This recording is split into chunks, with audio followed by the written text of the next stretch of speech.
বিগত দিনে যে ট্যাট পরীক্ষা হয়েছে সেই পরীক্ষাতে উত্তীর্ণদেরকেই এখনো চাকরি দেওয়া হয়নি। তার উপর এখন নতুন করে ট্যাট পরীক্ষা দেওয়ার জন্য শিক্ষা ভবনে টিআরবিটির কাছে দাবি জানালেন বিএড এবং ডিএলএড উত্তীর্ণ বেকার যুবক যুবতীরা। 2023 সালে রাজ্যে ট্যাট পরীক্ষা হয়নি, 2024 সালেও এখনো পর্যন্ত পরীক্ষা নিচ্ছে না টিআরবিটি। বিএড এবং ডিএলএড উত্তীর্ণ বেকাররা দাবি জানিয়েছেন পঞ্চায়েত নির্বাচনের পর যাতে ট্যাট পরীক্ষা নেওয়া হয়।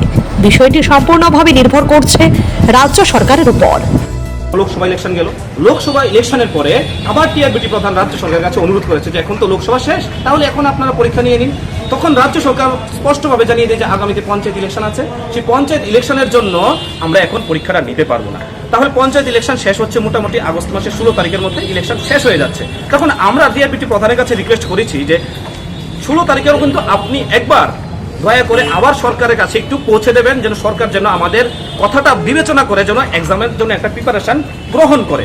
তো আমরা আশাবাদী যেন সরকার আগস্ট মাসের 16 তারিখের পরে অর্থাৎ পঞ্চায়েত ইলেকশনের পরে যেন আমরা যারা বেকার আছি, যারা বিএড ডিএলএড ত্রিপুরা রাজ্য বলুন বা বহিরাজ্য থেকে যারা আমরা এতগুলো টাকা দিয়ে আমরা করে এসেছি, যেন টেট পরীক্ষাটা যেন আমরা বসতে পারি।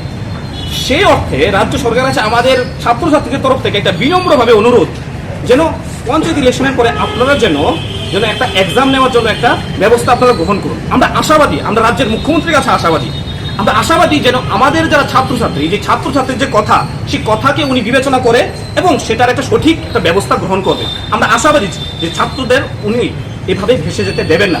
তার জন্যই আমরা আজকে মূলত টিআরবিটি প্রধানের কাছে আসি এবং টিআরবিটি প্রধান আমাদেরকে সমস্ত ঘটনাটা আমাদেরকে খুলে বলে। Bureau report, CNE TV. CNE TV, channel for news and entertainment.